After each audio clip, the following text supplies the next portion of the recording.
now 4:30, and this is WKYT This Morning. In Jessamine County, friends and family gathered to remember 5 people killed in a crash 2 years ago. We'll have more from that vigil ahead this morning. A Kentucky legislator wants to make it a hate crime to target police officers, firefighters, and EMS workers. Details on his proposed bill coming up. And we are 1 week away from celebrating the 4th of July. Find out the do's and don'ts of buying fireworks ahead on WKYT This Morning.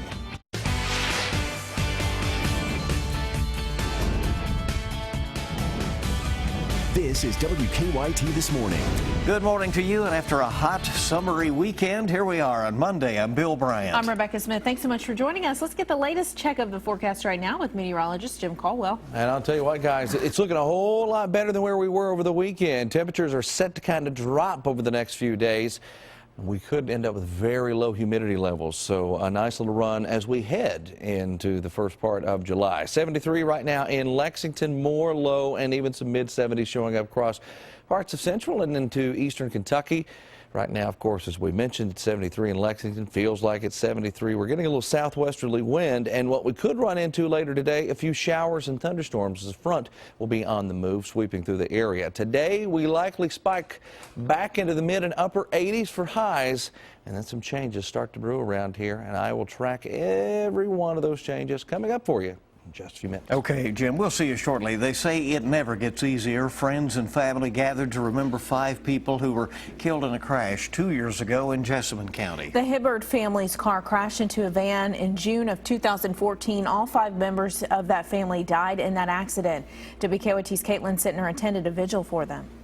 You think it's going to get better as it goes, and it doesn't. This year was harder for me than last year. It's been 2 years since family and friends got the worst news they could imagine. A family of 5 lost in a deadly crash on US 27 in Jessamine County. I think it's still hard to believe that they're gone. Like, I'll think I see them somewhere and it's not them. And I remember I cried for days and days. I was like, it's not true, it's not them, it's not. Stephen Hibbert, wife Shayla, and their children, Alyssa, Kylie Joe, and James Tanner, gone. Then I was at home and I got the phone call saying they had passed away. And my whole world went down. Many of the friends telling us they just wish they were able to say goodbye or say I love you one more time. And I was like, well, we'll get together soon. And then the next thing I know, my mom called me and told me I had passed away. Chance to say goodbye. For now, do you want to tie these down? It's a marker and balloon friends use to tell the Hibbards just how much they're missed. Let them go! We just hang out, talk about nothing. And they just brighten you up. Their whole family did. Friends hold on to that light and to one thing that gives them peace. God didn't leave one of them on earth to suffer on their own. I know if any of them were still here, it would be bad. In Jessamine County, Caitlin Sittner, WKYT. Well, a woman in the other van, Angelia Poe, also died in the crash. We're following news out of Anderson County this morning. Lawrenceburg police say one man's in the hospital after a shooting. Police say the shooting happened around 9:30 last night on Versailles Road. They say 2 people were arguing in a home. One of them shot the other. The victim went to UK Hospital. His name hasn't been released. We do not know his condition this morning. Police have arrested Hugh Robinson and charged him with attempted murder. The Boyle County Sheriff's Office is investigating a deadly wreck. 2 cars crashed on Godby Lane off Kentucky 52. The coroner says 1 person died. Several others are injured. Deputies are still trying to figure out the cause of that crash. State police are trying to figure out what led to a deadly shooting in Breathitt County. Troopers say 2 people showed up at Kentucky River Medical Center with gunshots to the chest over the weekend. One of the victims told troopers his mother shot them. Troopers went to their home on Cook Fork Road in the South Fork community looking for the victim's mother. When they got there, they found Henry Hurt dead and his wife Sandra Hurt unresponsive. Troopers think Sandra Hurt shot her husband, her son, and another woman. Investigators plan to charge her with murder, attempted murder, and wanton endangerment. We know a man is in critical condition after a shooting in Lexington. Police tell us a taxi had just dropped the victim off near the intersection of North Limestone and East 7th Street when 3 men robbed and shot him. We do not know his name or age. We are told he is in the hospital. Last check was still in critical condition. Folks who live near the shooting scene say there's always a big police presence there. I see at least 2 or 3 police patrol vehicles every 30 minutes or so. Lexington police also dealt with other reports of burglaries and shots fired over the weekend. They're trying to figure out if any of the cases are connected to the shooting. Louisville police have not made any arrests yet in Saturday's triple homicide there. Police found 3 men dead in a home in the city's Duval neighborhood. Investigators are not releasing details about how they died. They say they do not suspect they do suspect foul play. A Kentucky legislator wants to make it a hate crime to target police officers, firefighters, and EMS workers. State Representative Kevin Bratcher filed that bill last week. He talked to WKYT News about the importance of making the bill a law. They are there to protect us, and we need to be there with them. State Representative Kevin Bratcher says we live in an age where people are targeted for who they are and who they represent. It's pretty sad that we have to come to this point where people attack people just because of what they look like or where they work. The police deserve our respect, and it's sad that they have to constantly have to be worrying about someone attacking them just because they're a police officer. Eric Ellis lost his brother, Officer Daniel Ellis, when he was on duty investigating an attempted robbery at a Richmond home. His family wants tougher punishment for crimes like that. Bratcher says his proposed legislation would do it. The bill would make it a hate crime to target police officers, firefighters, and EMS workers. Killing an officer is a capital punishment in Kentucky. If it is a murder and it goes to the death penalty, right, the hate crime legislation will not affect that. But on certain areas, it will enhance it, that if it's been proven that somebody attacked a police officer or a firefighter or an EMS simply because of what they were doing, then this will enhance prosecution. A parole board could also use this factor to delay or deny parole. Right now, a crime can be considered a hate crime if a person is targeted because of their race, color, religion, sexual orientation, or nationality. Bratcher now wants first responders included. Kentucky needs to take the lead on this. As Kristen Kennedy with that report this morning, Louisiana's governor signed a similar bill into law last month. Firefighters are crediting smoke alarms for helping a Lexington family get out of their home safely. They say a fire started inside the home on North Broadway. Crews say the fire started in the attic. They do not know what caused it. They say it's an accident. They did spend hours cleaning up.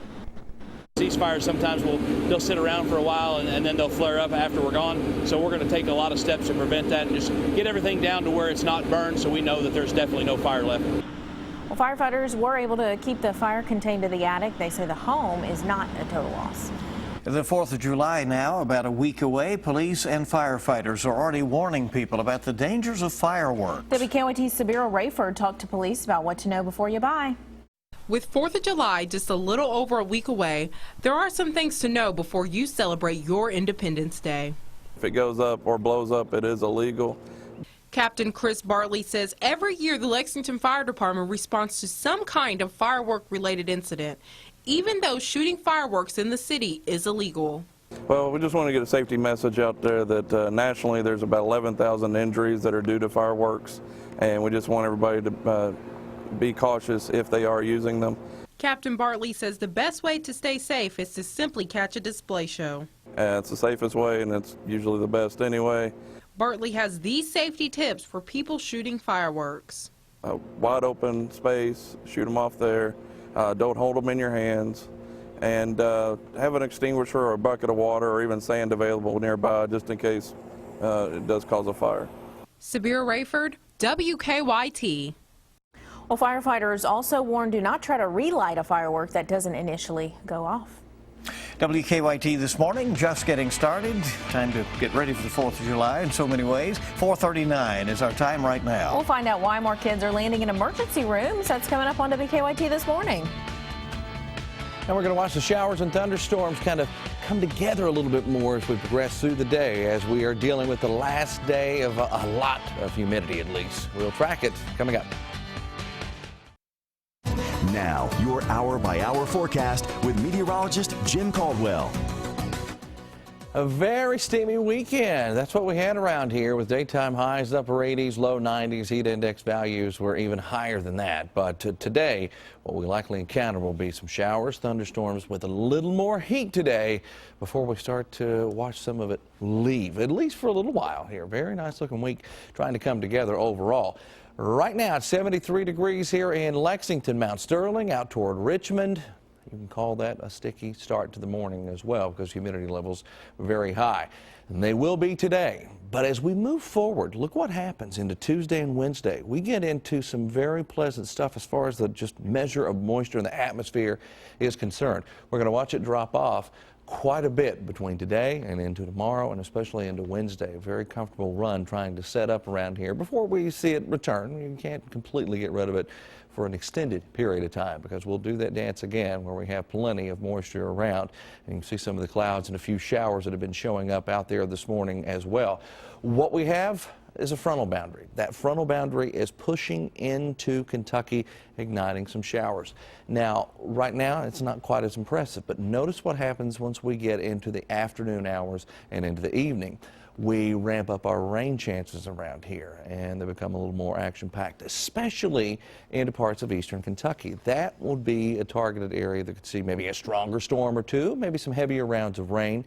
One of the things you get when you have all this moisture in the air, when the humidity levels remain high, is you run into the possibility of some heavier rainmakers. So we could see that happen later on today, but that front will finally, slowly, completely push out of the area here as we get into your Tuesday. And you can see the skies clear there.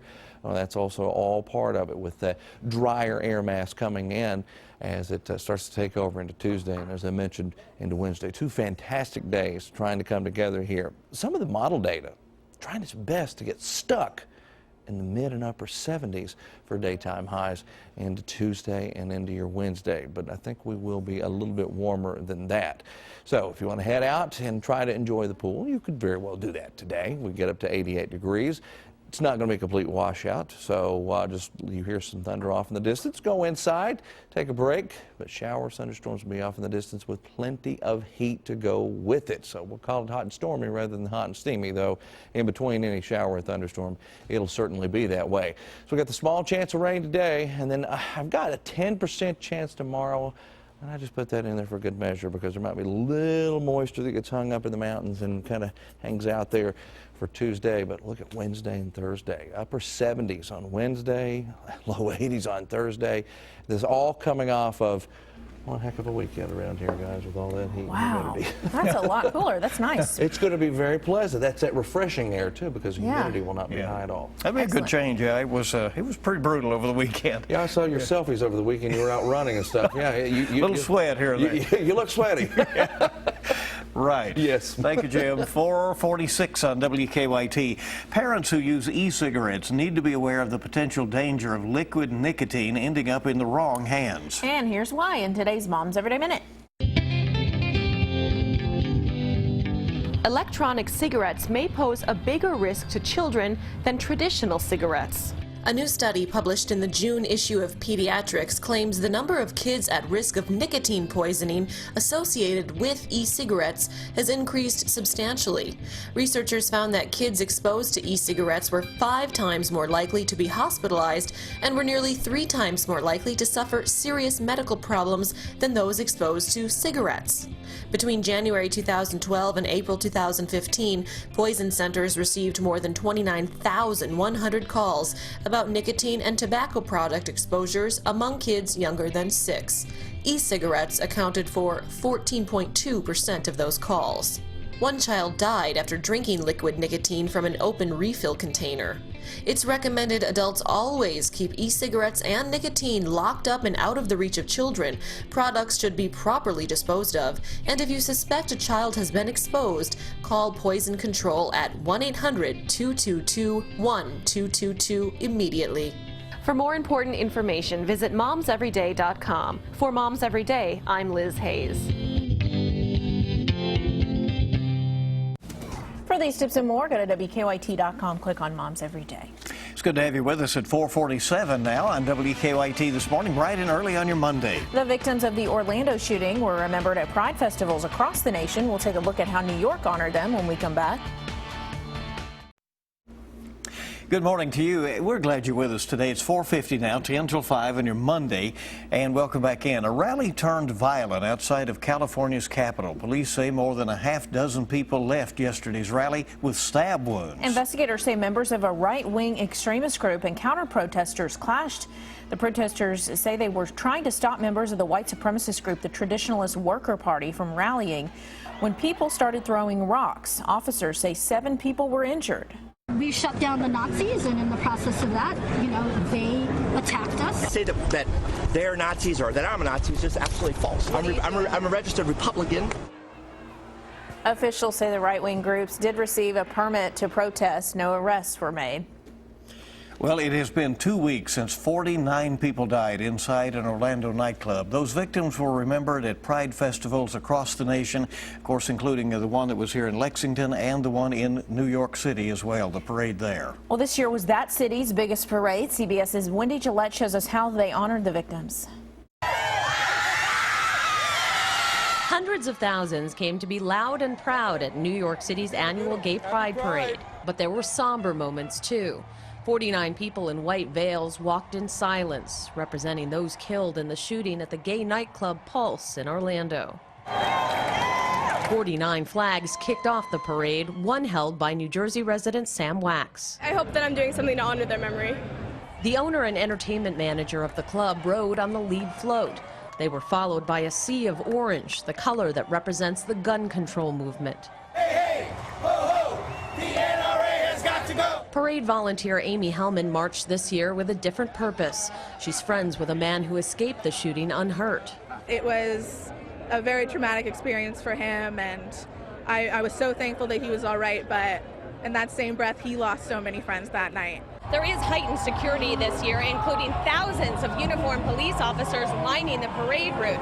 There are also counterterrorism units and plainclothes officers in the crowd. Security was also tight at other celebrations across the country. We can't live in fear. If they scared us all away, then there'd be no pride. This year's parade in Manhattan drew a larger crowd than years past. Wendy Gillette for CBS News, New York. Democratic presidential candidate Hillary Clinton will campaign in Cincinnati today. Senator Elizabeth Warren is expected to be with her in that important state of Ohio. Last night, Clinton was at a private fundraiser at Mayor John Cranley's house. She will hold a public event this morning at the Cincinnati Museum Center. And we checked Donald Trump's schedule as well. He does not have any fundraisers or public appearances listed for today. Coming up next, to look at some of the stories we're working on for you this morning. Got a lot going on, and we'll have another look at your Monday forecast. Welcome back in. It is time to take a look at some of the stories we're working on for you this morning. Today, Kentucky's Agriculture Commissioner Ryan Quarles will be making a couple of stops to show people how to avoid getting scammed by credit card skimmers at gas stations. It's a growing problem. We'll have details on those stops for him coming up in the next half hour of WKYT This Morning. 1 week from today is the 4th of July. Many people in Kentucky and across the country will celebrate our independence with fireworks. But of course, safety is a concern. Firefighters do have some tips for us to stay safe while we have fun. We'll bring you those at the top of the hour. And it was hot like the 4th of July over this last weekend, but starts to cool down here for a little bit. Yeah, what say you, Jim? Looks a whole lot better, guys. Normally we start to get very hot around this time of year, or at least we do. We think we're going to get that way. Not so much this year. We're looking pretty good over the next few days leading into the first part of July. Running right now in the low to mid 70s. Now today's very different because it is going to be hot and steamy out there. Clouds still hanging out with us, and what's happening is we have a frontal boundary driving into the area, enhancing the rain chances. A few showers, maybe even some thunderstorms possible as we progress into the afternoon and evening hours around here. Let's look at our hour-by-hour planner. We start with this morning, go through the day. I think we max out around 88 degrees, and then, as you can see, cooling things off later on tonight. We're so glad you're along with us here on WKYT this morning. We've got a whole lot more coming up for you.